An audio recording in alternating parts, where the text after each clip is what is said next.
नमस्कार विद्यार्थी मित्रांनो, महाराष्ट्र सेट परीक्षेमध्ये होणारा पहिला पेपर, या पहिल्या पेपरचे प्रश्न आणि त्या प्रश्नांची उत्तरं आपण या व्हिडिओमध्ये पाहणार आहे।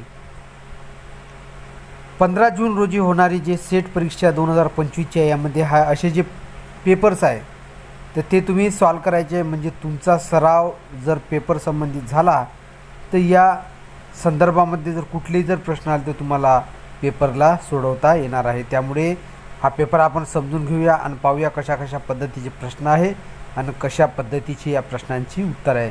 चला पहिला प्रश्न आपण पाहूया।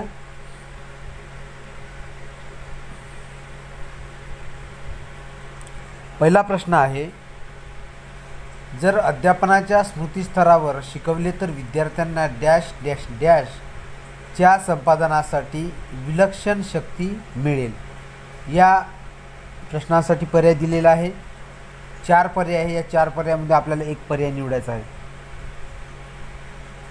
वास्तविक माहिती, सामान्यीकृत, अंतर्दृष्टी, समस्या निराकरण क्षमता, हे 3 पर्याय देऊन त्यासाठी ऑप्शन दिलेले आहे।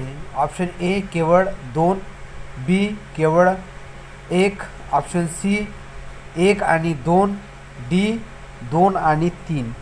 तर या प्रश्नाचं जे उत्तर आहे ते ऑप्शन नंबर बी केवळ 1 मध्ये आहे। वास्तविक माहिती, जर अध्यापनाच्या स्मृतीस्तरावर शिकवले तर विद्यार्थ्यांना वास्तविक माहितीच्या संपादनासाठी विलक्षण शक्ती मिळेल।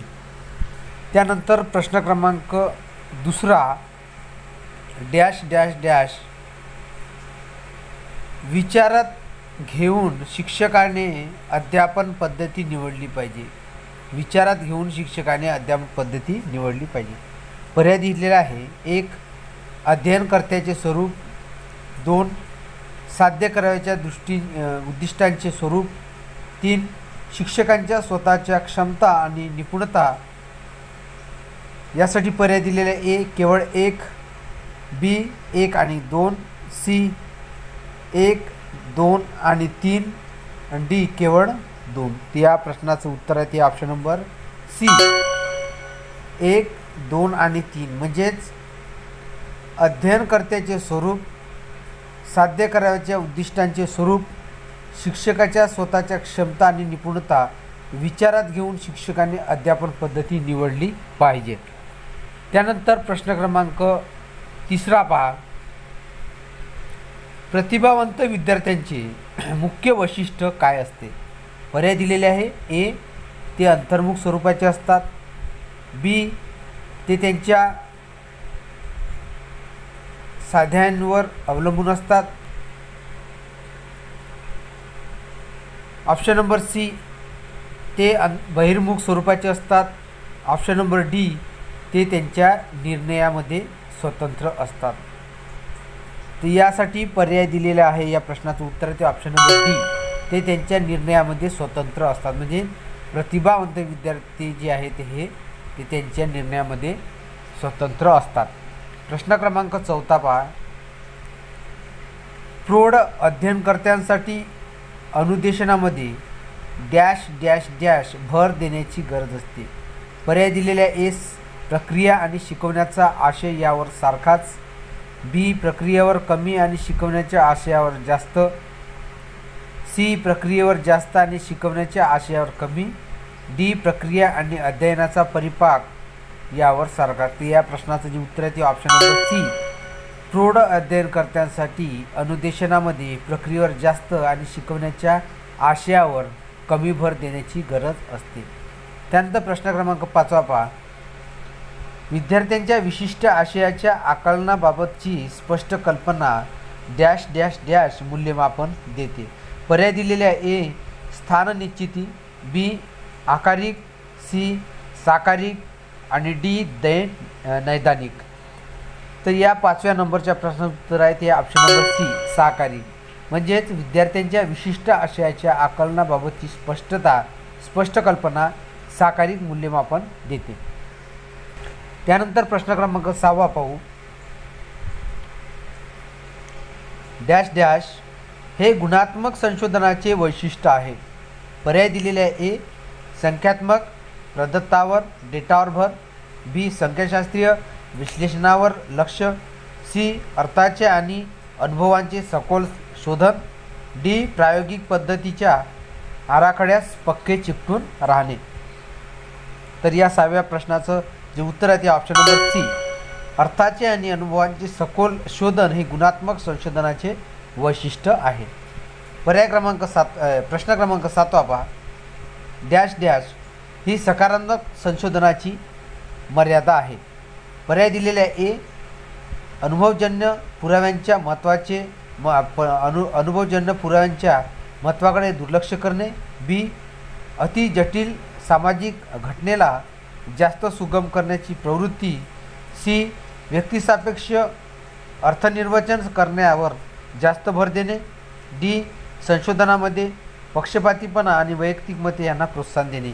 तर या 7व्या प्रश्नाचं जे उत्तर आहे ते ऑप्शन नंबर बी, अति जटिल सामाजिक घटनेला जास्त सुगम करण्याची प्रवृत्ती ही सकारात्मक संशोधनाची मर्यादा आहे. त्यानंतर प्रश्न क्रमांक 8 पहा. डॅश डॅश याला शैक्षणिक लेखनामध्ये उद्धरण असे म्हणतात. उद्धरण कशाला म्हणतात ते शैक्षणिक लेखनामध्ये आपल्याला सांगायचं की शैक्षणिक लेखनामध्ये उद्धरण कशाला म्हणतात. पर्याय दिले आहे. ए लेखकाच्या वैयक्तिक अनुभवांचा संदर्भ, बी माहितीच्या मूळ स्रोताला योग्य तो ऋण निर्देशन क्रेडिट देण्याचा मार्ग, सी कथन वाढवण्यासाठी जोडलेला एक काल्पनिक मार्ग, डी समर्थनार्थ पुराव्याशिवाय समाविष्ट केलेले वैयक्तिक मत. तर या 8व्या प्रश्नाचं जे उत्तर आहे ते ऑप्शन नंबर आहे पी, माहितीच्या मूळ स्रोताला योग्य तो ऋण निर्देशन म्हणजे क्रेडिट देण्याचा मार्ग जो आहे तो याला शैक्षणिक लेखनामध्ये उद्धरण असे म्हटले जाते किंवा म्हणतात. त्यानंतर प्रश्न क्रमांक 9 पहा. डॅश डॅश प्रकारच्या संशोधन गैरवर्तनामध्ये फसवा डेटा तयार करणे किंवा खोटा डेटा तयार करणे समाविष्ट आहे. पर्याय दिलेले. ए साहित्यिक चोरी वाङ्मय चौर्य, बी बनावटपणा, सी चुकीचे अर्थनिर्वचन, डी पक्षपाती नमुना निवड. तर या 9व्या प्रश्नाचं जे उत्तर आहे ते ऑप्शन नंबर आहे बी, बनावटपणा प्रकारच्या संशोधन गैरवर्तनामध्ये फसवा डेटा तयार करणे किंवा खोटा डेटा तयार करणे समाविष्ट आहे. प्रश्न क्रमांक 10 पहा. शोध निबंधामध्ये ग्रंथसूची तयार करण्यासाठी आणि तिचे व्यवस्थापन करण्यासाठी डॅश डॅश डॅश वापरले जाते. पर्याय दिले. ए सांख्यिकी सॉफ्टवेअर, बी संदर्भ व्यवस्थापन software, C spreadsheet software, D प्रकल्प व्यवस्थापन सॉफ्टवेअर. तर या 10व्या प्रश्नाचं जे उत्तर आहे ते ऑप्शन नंबर आहे बी, संदर्भ व्यवस्थापन सॉफ्टवेअर. म्हणजे संशोधनामध्ये ग्रंथसूची तयार करण्यासाठी आणि तिचे व्यवस्थापन करण्यासाठी बी ऑप्शनचा संदर्भ व्यवस्थापन सॉफ्टवेअर जे आहे ते वापरले जाते. त्यानंतर प्रश्न क्रमांक 11 पहा. 11 प्रश्न क्रमांक 11 ते 15 हे पुढे दिलेल्या उत्तरावरून आधारित आहे. इंग्रजीतील किंवा मराठीतील उत्तरावरील प्रश्नाचे उत्तर तुम्हाला एका बाजूला इंग्लिश पॅसेज दिला आहे, जसं ॲन्सर क्वेश्चन्स म्हणजे 11 to 15 based on other English passage और मराठी मॅसेज. याच्यामध्ये इंग्लिशमध्ये एक पॅसेज दिलेला आहे, त्याचं ट्रान्सलेशन मला वाटते इथे आपल्या मराठीमध्ये केलेलं आहे. ते तुम्हाला एक तर इंग्लिशचे प्रश्न द्यायचे उत्तर किंवा आपल्या जे मराठीमध्ये दिले आहे त्या पॅसेजवरून तुम्हाला 5 प्रश्नांची उत्तर जे द्यायचे जे 11 ते 15 पर्यंत आहे. आपण मराठीचं वाचूया आणि त्याची उत्तरे आपण सोडूया. बघा मराठी उत्तरावरील प्रश्नांची उत्तरे आपण आता देऊया. भाषेचे क्रियाशील राजकारण महाराष्ट्रात घडले नाही. विश्वकोश, शब्दकोश, ग्रंथालय चळवळ इत्यादी घडामोडी शासनाच्या आश्रयाने तेवढ्या चालल्या. त्या पलीकडे समाजात मराठी भाषा साहित्यिक संस्कृती यांची चळवळ शून्यवत राहिली. जे विविध प्रयत्न होत राहिले ते एकाएकी अल्पजीवी किंवा अल्पशक्ती राहिले. आज सरकारविरुद्ध दंड थोपटून बंडाची भाषा करणाऱ्या साहित्य महामंडळाने, विविध साहित्य परिषदांनी, साहित्य मंडळ म्हणजे संमेलनांनी मराठीसाठी कोणते संस्थात्मक दीर्घ मुदतीचे विधायक राजकारण केले. आपले भाषिक राजकारण गाववाल्या किंवा गटवाल्या पक्षाला अध्यक्ष करण्यासाठी संमेलन कोठे भरवायचे याच्या कारस्थानापासून सुरू होते आणि तिथेच थांबते. आपल्या साहित्यिक चळवळी, कथाकथन आणि काव्यगायन यांच्यापुढे जाऊन साहित्यिक व तात्विक चर्चा मराठीतून सार्वजनिकपणे करण्याचा प्रयत्नही करीत नाही. मराठीच्या नावाने लेखणीच्या तलवारी करणारी वृत्तपत्रे गंभीर लेखांसाठी कधी 800-1500 शब्दांची जागा पुरवतात. पुस्तकं परीक्षेने तर 200 शब्दातच मागणारे 72 आपल्यात आहेत. सरकार दरबारी सतत हात पसरून बसणारे प्रकाशक मराठीसाठी म्हणून काही प्रकाशित करायला तयार होतील का? गंभीर लेखन, कोशवाङ्मय अशा लेखनापासून प्रकाशक दूर का पळतात? एकूणच भाषाप्रेम हा टाहो फोडण्याचा विषय न होता ती विधायक चळवळ होणे हे भाषेचे एक पर्यायी राजकारण ठरू शकते. मराठीला नोबेल किंवा ज्ञानपीठ का मिळत नाही असल्या गैरलागू चर्चांपेक्षा केरळ शस्त्र साहित्य परिषदेप्रमाणे विज्ञान, भाषा आणि संस्कृती यांची एकवट करणारे राजकारण महाराष्ट्रात नाही याची दखल घ्यायला हवी. त्यासाठी या पॅसेजवरून 5 प्रश्न दिले बघा. 11वा प्रश्न आहे, मराठी भाषा, साहित्य व संस्कृती यांची चळवळ शून्यवत राहिली असे लेखकाला का वाटते? पर्याय दिलेले आहे. व्यक्तींनी या क्षेत्रात स्वतःच्या स्तरावर मौलिक कामगिरी केल्यामुळे. बी. मराठी भाषा, साहित्य व संस्कृती मुळातच भक्कम असल्यामुळे. सी. शासनाच्या आश्रयानेच राहण्याची वृत्ती आणि एकाकी प्रयत्नामुळे. डी आहे पारस्परिक वैमनस्यामुळे. तर या 11 प्रश्नाचं उत्तर आहे ते आहे ऑप्शन नंबर सी, शासनाच्या आश्रयानेच राहण्याची वृत्ती आणि एकाकी प्रयत्नांमुळे मराठी भाषा, साहित्य, संस्कृती यांची चळवळ शून्यवत राहिलेली असे लेखकाला वाटत आहे. प्रश्न क्रमांक 12 पहा. साहित्य महामंडळ, साहित्य परिषदा यांनी काय करणे अपेक्षित होते? पर्याय दिलेले आहे. ए. गटातटाचे हितसंबंध न पाहता संस्थात्मक पातळीवर दीर्घ मुदतीचे विधायक भाषिक राजकारण करणे. बी. गाववाल्या किंवा गटवाल्या पट्ट्याला संमेलनाध्यक्ष म्हणून आकारणे. सी. स्थानिक कारस्थानांना खतपाणी न घालणे. डी. सामान्यही जे समन्यायी आहे ते पद्धतीने संमेलनाचा अध्यक्ष निवडणे. या 12व्या प्रश्नाचं जे उत्तर आहे ते ऑप्शन नंबर गटातटाचे हितसंबंध न पाहता संस्थात्मक पातळीवर दीर्घ मुदतीचे साहित्य परिषदा यांचे त्यांच्याकडून आपल्याला हे अपेक्षित आहे. प्रश्न क्रमांक 13 पहा. मराठीतील साहित्यिक चळवळींनी कोणते कार्य करायला होते? पर्याय दिलेले. ए. कथाकथन व काव्य गायनाचे गावोगावी उरूस भरवणे. बी आहे विरोधी विचारसरणीच्या साहित्यिकांना शह देणे. सी. साहित्यिक चळवळी सामान्यांपर्यंत पोहोचवणे. डी आहे मराठीची साहित्यिक व तात्विक जे चर्चा आहे ते सार्वजनिक करणे. ते या 13व्या प्रश्नाचं जे उत्तर आहे ते ऑप्शन नंबर आहे डी, मराठीची साहित्यिक व तात्विक चर्चा सार्वजनिक करणे. त्यानंतर प्रश्न क्रमांक 14 पहा. पुस्तक परीक्षेने 200 शब्दात मागणारे 72 कोण? म्हणजे पुस्तक परीक्षेने 200 शब्दात मागणारे 72 कोण? पर्याय दिले. प्रकाशक. बी. वृत्तपत्राचे संपादक. सी. नियतकालिकांचे संपादक. डी. वृत्तपत्रांचे मालक. तर या 14व्या प्रश्नाचं उत्तर आहे ते ऑप्शन नंबर डी, वृत्तपत्रांचे संपादक जे आहेत हे पुस्तक परीक्षेने 200 शब्दात मागत असतात. प्रश्न क्रमांक 15 पहा. प्रस्तुत लेखातून लेखक मराठी भाषेबाबतची स्थितीगती मांडताना काय सुचवू पाहत आहे? पर्याय दिले. ए. व्यक्ती व संस्थांनी शासनाला आश्रय त्यागावा. व्यक्ती व संस्थांनी शासनाचा आश्रय त्यागावा. बी आहे साहित्य संमेलनांची ठिकाणे आणि अध्यक्ष पारदर्शकपणे निवडावेत. सी आहे भावनिक टाहो न फोडता विधायक चळवळीतून भाषेचे पर्यायी राजकारण करणे. डी. प्रकाशक व संपादकांनी माय मराठीची सेवा करणे. ते या 15व्या प्रश्नाचं उत्तर आहे ते ऑप्शन नंबर सी, भावनिक टाहो न फोडता विधायक चळवळीतून भाषेचे पर्यायी राजकारण करणे. त्यानंतर प्रश्न क्रमांक 16. खालीलपैकी कोणत्या प्रकारच्या संदेशाचा स्वीकार का करून गैर अर्थ काढण्याची व अभिप्रेत शक्यता कमी असते? पर्याय दिले. ए. संपूर्णपणे लेखी शब्द असलेला संदेश. बी. संपूर्णपणे तोंडी उच्चारित शब्द असलेला संदेश. सी. शारीरिक हावभावातून पूर्णपणे साकारलेला संदेह. डी आहे पूर्णपणे अर्क, प्रतिमा, आयकॉन, चिन्हांनी बनलेला संदेश. या 16व्या प्रश्नाचे उत्तर आहे. त्यानंतर प्रश्न क्रमांक 17 पाहूया. समकालीन डिजिटल भाषाव्यवहारात खालील चिन्ह समूहांना इंग्रजी सामायिकपणे काय म्हणून संबोधले जाते? बघा इथे चिन्ह दिलेले आहे तर त्या चिन्हाला काय संबोधले जाते इंग्रजी सामायिकपणे? तर ते आपल्याला इथे पर्याय दिले. Emoji, emoticons. सी आहे स्माइली आणि डी आहे स्टिकर्स. तर या 17व्या प्रश्नाचं जे उत्तर आहे ते आपल्याला इमोटिकॉन्स, या चिन्हांना इमोटिकॉन्स असे म्हटले जाते. पर्याय प्रश्न क्रमांक 18 पहा. निशब्द संज्ञापनाच्या संदर्भात खालीलपैकी कोणते विधान चूक ठरते? पर्याय दिले. ए. मौन हे संज्ञापनाचे साधन आहे. बी. निशब्द संज्ञापनातील सुगावे आणि संदेश नियंत्रणासाठी सोपे असतात. सी. निशब्द संज्ञापन हे संस्कृती सापेक्ष आणि संस्कृती संवेदनशील असतात.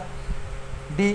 गोंधळ किंवा द्विधा मनस्थितीतील सशब्द संज्ञापनापेक्षा निशब्द संज्ञापनावर विश्वास ठेवण्याकडे लोकांचा कल असतो. ते 18व्या प्रश्नाचं जे उत्तर आहे ते ऑप्शन नंबर बी. निशस्त्र संज्ञापनातील पुरावे आणि संदेश नियंत्रणासाठी सोपे असतात.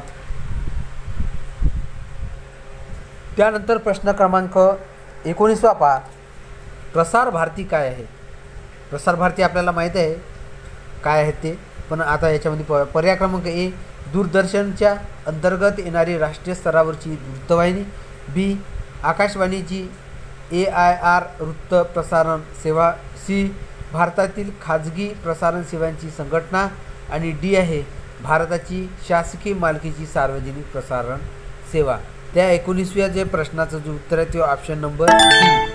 भारताची शासकीय मालकीची सार्वजनिक प्रसारण सेवा आहे. त्यानंतर प्रश्न क्रमांक 20 पहा. जेव्हा शिक्षक आणि विद्यार्थी एकमेकांकडे तोंड करून वर्तुळाकृती रचनेत बसलेले असतात अशा संज्ञापन प्रसंगामध्ये खालीलपैकी कोणत्या घटकाला अधिक प्रमाणात उत्तेजन मिळते? पर्याय दिलेल्या. ए. शिकवण्याच्या आशयाचे प्रभावीपणा. बी. प्रत्येक विद्यार्थ्यावर नियंत्रण ठेवण्याची शिक्षकांची क्षमता. सी. विद्यार्थ्यांमधील शिस्त. आणि डी आहे विद्यार्थ्यांमधील आंतरसंवादाची पातळी. तर या 20व्या प्रश्नाचं जे उत्तर आहे ते ऑप्शन नंबर डी. विद्यार्थ्यांमधील आंतरसंवादाची पातळी हे या प्रश्नाचं उत्तर आहे. प्रश्न क्रमांक 21 पहा. 1 ते 51 या पूर्णांक संख्यांची गणित मध्य किती आहे? तर यासाठी पर्याय दिले. ए. 24, बी. 25, सी. 26 आणि डी. 27. तर या 21व्या प्रश्नाचं जे उत्तर आहे ते आहे 26. 1 ते 51 या पूर्णांक संख्यांची जी गणित मध्य आहे ती आहे 26. त्यानंतर 22वा प्रश्न पहा. जर नंबर यम म्हणजे धन पूर्णांक आहे या संख्येने 101 ते 151 या पूर्णांक संख्यांच्या गुणाकाराने निशेष भाग जातो तर यमची मोठ्यात मोठी किंमत किती? पर्याय दिलेला आहे. ए. 12, बी. 13, सी. 11, डी. 10. तर या 22व्या प्रश्नाचं जे उत्तर आहे ते ऑप्शन नंबर बी. 101 ते 151 या पूर्णांक संख्येच्या गुणाकाराने निशेष भाग जाणाऱ्या यमच्या मोठ्यात मोठ्या संख्या ज्या आहे त्या आहे 13 संख्या आहे. त्यानंतर प्रश्न क्रमांक 23 पहा. दिलेल्या x बरोबर 18818118881. त्यानंतर y बरोबर 88 11 81 81 18 18 व z बरोबर 81 18 81 18 81 18 संख्यापैकी कोणत्या संख्या 18ने निशेष भाग जातो? पर्याय दिलेले आहे. ए. x फक्त. ऑप्शन नंबर बी. y व z फक्त. सी. z फक्त. आणि डी आहे x y z तीनही याच्यावर. तर या 23व्या प्रश्नाचं जे उत्तर आहे ते ऑप्शन नंबर बी. y आणि z फक्त या y आणि z मध्ये येणारी जी संख्या आहे यामध्ये 18ने निशेष भाग जात असतो. ओके. त्यानंतर प्रश्न क्रमांक 24 पहा. एक व्यक्ती x या ठिकाणापासून y या ठिकाणी विटा वाहून नेण्याचे काम करत आहे. x आणि y या ठिकाणांमधील अंतर 200 मीटर आहे. ती व्यक्ती एका वेळेस 15 विटा वाहून नेते. त्या व्यक्तीने x या ठिकाणापासून कामास सुरुवात केल्यास व 5.5 किमी अंतर पार केलेले असताना y या ठिकाणी किती विटा पोहोचविल्या? पर्याय दिलेले. ए. 190 विटा. बी. 195, सी. 210 आणि डी. 215. तर या 24व्या प्रश्नाचे उत्तर आहे ते ऑप्शन नंबर सी. 210. त्यानंतर प्रश्न क्रमांक 25 पहा. एका जंगलामध्ये चालू वर्षात 64 हरणे आहेत. जर n कंसामध्ये n ही संख्या त्या जंगलातील n व्या वर्षातील हरणांची संख्या दर्शविते व x कंसामध्ये n बरोबर 3.2 x कंसामध्ये n-1 कंस पूर्ण n बरोबर 1 2 3 असेल तर 5व्या वर्षातील त्या जंगलातील हरणांची संख्या किती? तर हे तुम्हाला गणितामध्ये असणारे जे प्रश्न आहेत ते सोडवायचे आहे. पर्याय दिलेले 96, बी 486, सी 243, डी 339. ती या 25व्या प्रश्नाचे जे उत्तर आहे ते ऑप्शन नंबर आहे बी 486 जे आहे ते हरणांची संख्या आहे. त्यानंतर प्रश्न क्रमांक 26 पहा. खालील विधानांच्या आधारे पुढीलपैकी कोणता निष्कर्ष उचित आहे ते तुम्हाला सांगायचं आहे. विधान दिलेले आहे 2, त्या विधानामधून तुम्हाला निष्कर्षही 2 दिले, त्यामधून तुम्हाला सांगायचं आहे. विधान 1 आहे काही वाघ हे बकरे आहेत. विधान 2 मध्ये सर्व राजकीय नेते बुद्धिमान असतात. निष्कर्ष आहे 1 काही बकरे वाघ नाहीत.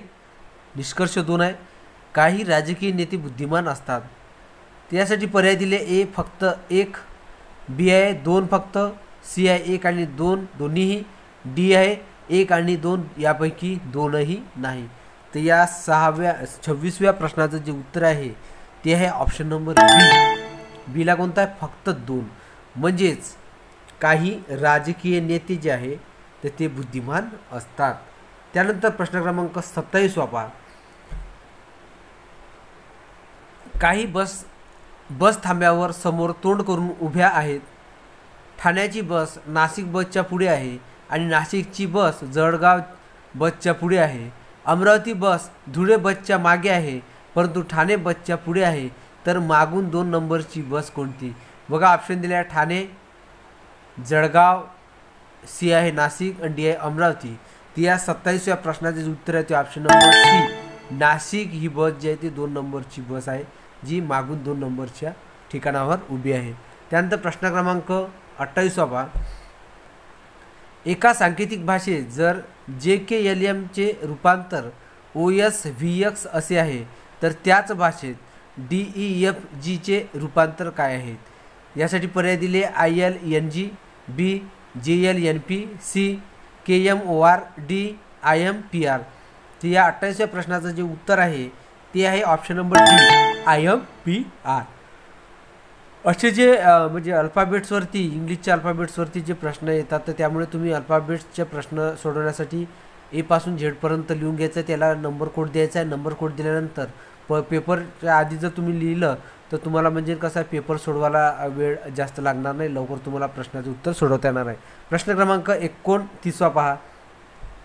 एका सांकेतिक भाषेत जर DACचा संकेतांक 735 असा होतो तर FEGचा संकेतांक काय असेल?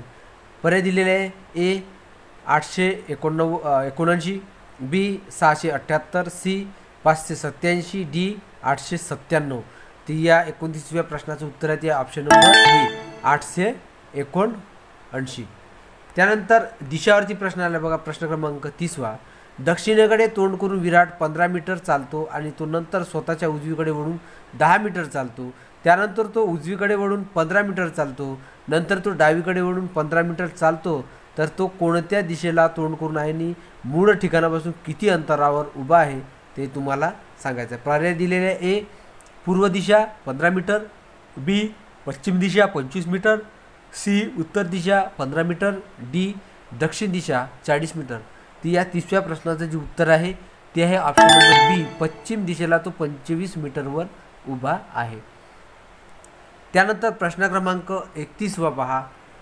31व्या प्रश्न 31 आणि 32 तर हे जे 2 प्रश्न आहेत हे चार्ट दिलेला आहे. या चार्टवरून तुम्हाला सोडायचे आहे. बघा चार्टमध्ये भारतातील ठराविक वर्षातील विविध ठिकाणी भेटी देणाऱ्या परदेशी प्रवाशांची माहिती पुढील सारणीमध्ये दिलेली आहे आणि ते आकडे लाखामध्ये आहेत. यामध्ये एका बाजूला ठिकाण दिले आग्रा, दिल्ली, चेन्नई, उदयपूर, बेंगलोर, श्रीनगर. एका बाजूला म्हणजे देश दिलेले आहे अमेरिका, अमेरिकन, इंग्लिश, फ्रेंच आणि इतर एकूण. ते ह्यावरती तुम्हाला प्रश्न सोडवायचे आहे. आग्रा आहे अमेरिकन म्हणून 6.5, दिल्ली आहे 8.2, चेन्नई 3.7, उदयपूर 2.8, बेंगलोर 3.0, श्रीनगर आहे 1.0. इंग्लिशमध्ये दिलेलं आग्रा 3.8, दिल्ली आहे 8.7, चेन्नई 3.3, उदयपूर 1.3, बेंगलोर 1.2, श्रीनगर 0.8. फ्रेंच दिली आहे आग्रा 3.5, दिल्ली 2.7, चेन्नई 2.4, उदयपूर 1.5, बेंगलोर 1.3, श्रीनगर 1.1. इतर दिले आग्रा 1.2, दिल्ली 0.4, चेन्नई 0.6, उदयपूर 0.4, बेंगलोर 0.5, श्रीनगर 0.5 आणि एकूण दिलेल्या आग्रा 15.0, दिल्ली 20.0, चेन्नई 10.0, उदयपूर 6.0, बेंगलोर 6.0, श्रीनगर 3.0. या चार्टमधून तुम्हाला प्रश्न आता सोडवायचे आहे. प्रश्न दिलेला आहे 31वा बघा. आग्रा शहरास भेट देणाऱ्या एकूण प्रवाशांची शेकडेवारी किती आहे? तर ते पर्याय दिलेले आहे 33.33%, बीला आहे 25.00%, सीला आहे 16.67%, डीला आहे 10.00%. तर या प्रश्नाचं जे उत्तर आहे 31व्या प्रश्नाचं जे उत्तर आहे ते ऑप्शन नंबर बी 25.00% ही आग्रा शहरात भेट देणाऱ्या एकूण प्रवाशांची शेकडेवारी आहे. त्यानंतर प्रश्न क्रमांक 32वा. दिल्लीमध्ये कोणत्या प्रकारचे प्रवासी सर्वात जास्त आढळतात? ऑप्शन दिले ए अमेरिकन, बी इंग्लिश, सी फ्रेंच आणि डी इतर. तर या 32व्या प्रश्नाचं जे उत्तर आहे ते ऑप्शन नंबर इंग्लिश जे आहेत. दिल्लीमध्ये कोणत्या प्रकारचे? तर सर्वात जास्त इंग्लिश हे जे सर्वात जास्त जे प्रवासी आहेत ते आढळून येतात. त्यानंतर अजून एक तुम्हाला चार्ट दिलेला आहे. प्रश्न क्रमांक 33 ते 34 हे 2 प्रश्न अजून या चार्टमधून सोडायचे आहे. बघा पुढील सारणी घर बांधणीचा विविध कलमांप्रमाणे झालेला खर्च जो आहे म्हणजे घरांवरती बांधण्यात आलेला जो खर्च आहे तो कशा पद्धतीने आहे, खर्च आणि कलम दिलेले ते त्यामध्ये कलम एका बाजूला दिली आहे, खर्च एका बाजूला. यावरून तुम्हाला 2 प्रश्नाची उत्तरे द्यायची आहे. कलममध्ये मजुरी आहे, खर्च मजुरीचा 25%, सिमेंट आणि विटाचा खर्च दिलेला आहे 30%, लोखंडचा खर्च दिलेला 15%, लाकूड आणि काचचा जो खर्च दिला तो दिला आहे 20% आणि अन्न दिलेला 10%. म्हणजे एकूण तुमची जे आकडेवारी आहे टक्केवारी ते 100% आहे. तर बघा 100%मध्ये प्रश्न बघा 33वा. वरील सारणीमधील माहिती वर्तुळचित्राच्या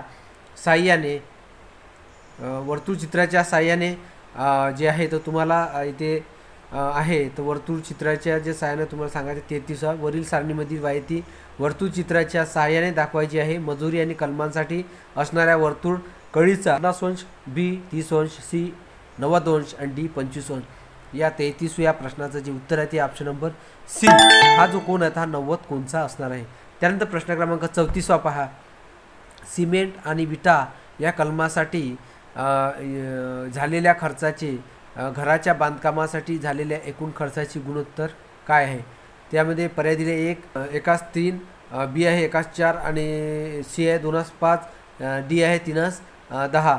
तर तुम्हाला याचे जे गुणोत्तर आहे ते तुम्हाला काय आहे ते सांगायचे. तर पर्याय दिलेला आहे जे याचं जो उत्तर आहे 34 क्रमांकाचं ते आहे ऑप्शन नंबर डी म्हणजे 3:10. अशा पद्धतीचं गुणोत्तर जे आहे ते सिमेंट आणि विटा या कलमासाठी जे खर्च बांधकामासाठी घराच्या झालेला आहे. त्यानंतर प्रश्न क्रमांक 35वा पहा. यामध्ये सुद्धा एक चार्ट दिलेला आहे त्यामधून तुम्हाला प्रश्न सोडवायचे. पुढील XY बिंदू XY प्रतलावर रेखाटले व सलगचे बिंदू नितळ वक्राने जोडलेले आहेत. X एकीकडे Y एकीकडे दिले. Xमध्ये 1, 2, 3, 4, 5, Yमध्ये 60, 3, 30, 20, 15, 12 या वक्राचे स्वरूप कोणते असेल तर ते सांगायचं आहे. तर पर्याय दिलेले आहे ए सरळ रेषा, बी अन्वस्त, सी अपास्त आणि डी घातांकी वक्र. तर या 35व्या प्रश्नाचे जे उत्तर आहे ते ऑप्शन नंबर सी अपास्त जे आहे तर हा अपास्त असणारा जो आहे तर तो बिंदू नितळ वक्राने जोडलेले आहे. त्यानंतर प्रश्न क्रमांक 36वा पहा. खालीलपैकी कोणती जोडी योग्य आहे ते सांगायचे आहे. ऑप्शन नंबर ए पिक्सल, डिजिटल कॅमेराचा फोकस मापनाचे एकक, बी HDD डिजिटल पडद्यांच्या उच्च स्पष्टतेचे डेफिनेशन एकक, सी आहे KBPS विदा डेटा हस्तांतरण वेगाने एकक, डी आहे GHZ डिजिटल उपकरणामध्ये स्मृती साठवणुकीचे एकक. या 36व्या क्रमांकाच्या प्रश्नाचे उत्तर आहे ते ऑप्शन नंबर सी KBPS विदा डेटा हस्तांतरण वेगाचे एकक म्हणून जे आहे ते बरोबर जोडी आहे. बाकी सर्व जोड्या ह्या चुकीच्या आहे. त्यानंतर प्रश्न क्रमांक 37वा पहा. HTTP ऐवजी HTTPS अशी इंग्रजी अक्षरे ॲड्रेस बारमध्ये असणारी वेबसाईट तुम्ही जेव्हा वापरता तेव्हा तुम्ही म्हणजे काय करता, काय असते? तर ऑप्शन दिलेले आहे ए एक वेगवान इंटरनेट जोड वापरत असतं, बी एक सुरक्षित संपर्क जोड वापरत असता, सी विदा हस्तांतरणाचा एकच मार्ग वापरत असता, डी आहे स्मार्टफोनशी अनुरूप वेबसाईट वापरत असता.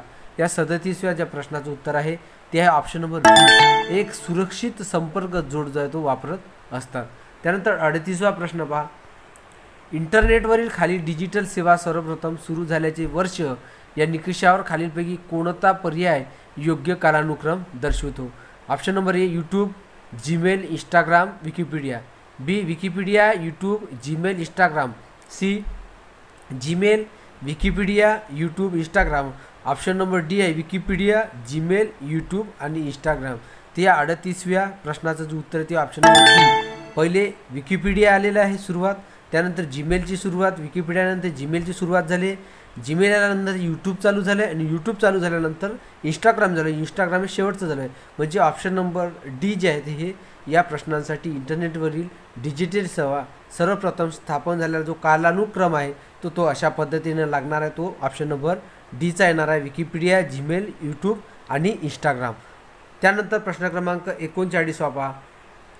स्वयंवरील अभ्यासक्रमांच्या आशयाचा दर्जा राखण्यासाठी खालीलपैकी कोणत्या संस्थेची राष्ट्रीय समन्वयक म्हणून नियुक्ती झालेली नाही? पर्याय दिले ए भारतीय विज्ञान संस्थान, त्यालाच आपण IISc म्हणतो. ऑप्शन नंबर बी आहे राष्ट्रीय मुक्त विद्यालक्ष्मी शिक्षण संस्था NIOS. त्यानंतर सी आहे भारतीय व्यवस्थापन संस्था बंगळुरू IIMB. त्यानंतर ऑप्शन नंबर डी आहे शैक्षणिक संज्ञापन सहयोग CEC. तर या 39व्या प्रश्नाचं जे उत्तर आहे ते ऑप्शन नंबर ए भारतीय विज्ञान संस्था IISc हे प्रश्नाचं उत्तर आहे. त्यानंतर प्रश्न क्रमांक 40 पहा. वेब 2.0 डिजिटल व्यवस्थेच्या संदर्भात UGC या इंग्रजीतील लघुरूप खालीलपैकी कोणती इंग्रजी संज्ञा दर्शवते? पर्याय दिलेले आहे A university grants commission, B user generated content, C unique जे ग्राफिक कोडिंग आहे, त्यानंतर option number D universal graphic chip set. ती या 40व्या प्रश्नाचं जे उत्तर आहे ते option number user generated content हा जो आहे हा वेब 2.0 डिजिटल व्यवस्थेच्या संदर्भात UGC या इंग्रजीतील लघु रूप खालीलपैकी जे आहे ते बी युजर जनरेटेड कंटेंट हे या प्रश्नाचं उत्तर आहे. ऑप्शन नंबर बी बरोबर आहे. त्यानंतर प्रश्न क्रमांक 41 पहा.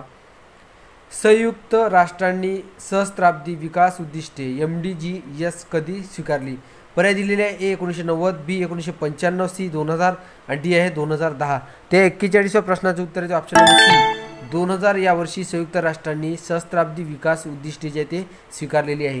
प्रश्न क्रमांक 42 पहा. शाश्वत विकास उद्दिष्टे साध्य करण्यासाठी निर्धारित वर्ष कोणते ठरवलेले आहे? ऑप्शन नंबर ए आहे 2020, बी 2025, सी 2030, डी 2040. म्हणजे शाश्वत विकास उद्दिष्टे साध्य करण्यासाठी सरकारने निर्धारित वर्ष जे ठरवलेले आहे ते आहे ऑप्शन नंबर 42व्या क्रमांकाचं उत्तर आहे ते ऑप्शन नंबर 2030 पर्यंत जे आहे तर ते असणार आहे. तर 42व्या क्रमांकाचं उत्तर आहे ऑप्शन नंबर सी 2030 पर्यंत. त्यानंतर 43वा प्रश्न पहा. खालीलपैकी कोणता प्रकाश रासायनिक ध्रुव्याचा परिणाम आहे? जो ध्रुव्याचा परिणाम आहे. पर्याय दिले ए डोकेदुखी, डोळे, नाक, घसा यांची जळजळ, बी उदर आणि आतड्याचे विकार, सी मूत्रपिंडाचे विकार, ऑप्शन नंबर डी हाडांचे विकार. तर या 43व्या प्रश्नाचं उत्तर आहे ते ऑप्शन नंबर ए जे प्रकाश रासायनिक ध्रुव्याचा जो आहे परिणाम आहे तो डोकेदुखी, डोळे, नाक, घसा यांची जळजळ जे आहे तो होत असते. तर प्रश्नाचं उत्तर ऑप्शन नंबर ए. प्रश्न मातीमध्ये सूक्ष्मजीवांचे संरोपण करण्याच्या प्रक्रियेला काय म्हणतात? पर्याय दिलेले आहे ए जैविक निर्गमन, बी जैविक उत्तेजना, सी सूक्ष्मजीव आवर्धित करणे, डी आहे जैविक शिडकावा करणे. तर या 44व्या प्रश्नाचं जे उत्तर आहे ते ऑप्शन नंबर सी ला जे आहे सूक्ष्मजीव आवर्धित करणे हे या प्रश्नाचं उत्तर आहे. त्यानंतर प्रश्न क्रमांक 45 पहा. सूर्यप्रकाशाच्या संपर्कात आल्यावर सौरपटलाचा कोणता घटक थेट विद्युत प्रवाह निर्माण करण्यास जबाबदार असतो? पर्याय दिलेले आहे अखंड विद्युत पुरवठा यंत्र, बी आहे अर्धसंवाहक सामग्री, सी आहे परावर्तक, डी आहे विजेरी संच. ती या 45व्या जे प्रश्नाचं उत्तर आहे ते ऑप्शन नंबर बी अर्धसंवाहक सामग्री. त्यानंतर 46वा प्रश्न पहा. पर्यावरण शिक्षण हे फक्त जाणीव जागृती व ज्ञान नव्हे तर त्यामध्ये डॅश डॅश डॅशचा विकासही अभिप्रेत आहे. पर्याय दिलेले आहे ए सखोल ज्ञान, बी सैद्धांतिक ज्ञान, सी योग्य अभिवृत्ती, डी योग्य संकल्पना. तर या 46व्या प्रश्नाचं उत्तर आहे ते ऑप्शन नंबर सी योग्य अभिवृत्ती. म्हणजे पर्यावरण शिक्षण हे फक्त जाणीव जागृती किंवा ज्ञान यांच्यावरच अवलंबून आहे तर त्यामध्ये योग्य अभिवृत्तीचा विकासही अभिप्रेत आहे. त्यानंतर प्रश्न क्रमांक 47 भारतीय शिक्षण व्यवस्थेचे सामान्यतः खालील विभाग केले जातात. तो कोणते? ऑप्शन दिलेले आहे. वैदिक काळ, बौद्ध काळ, मुस्लिम काळ, ब्रिटिश काळ, स्वातंत्र्योत्तर काळ. त्यानंतर आहे बी हिंदू काळ, बौद्ध काळ, जैन काळ, मुस्लिम काळ, ब्रिटिश काळ. सी आहे वैदिक काळ, रामायण काळ, महाभारत काळ, जैन काळ, ब्रिटिश काळ.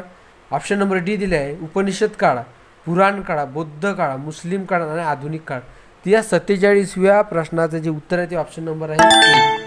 आधी वैदिक काळाची सुरुवात झाली, त्यानंतर बौद्ध काळ, त्यानंतर मुस्लिम काळ, त्यानंतर ब्रिटिश काळ आणि त्यानंतर स्वातंत्र्योत्तर काळ.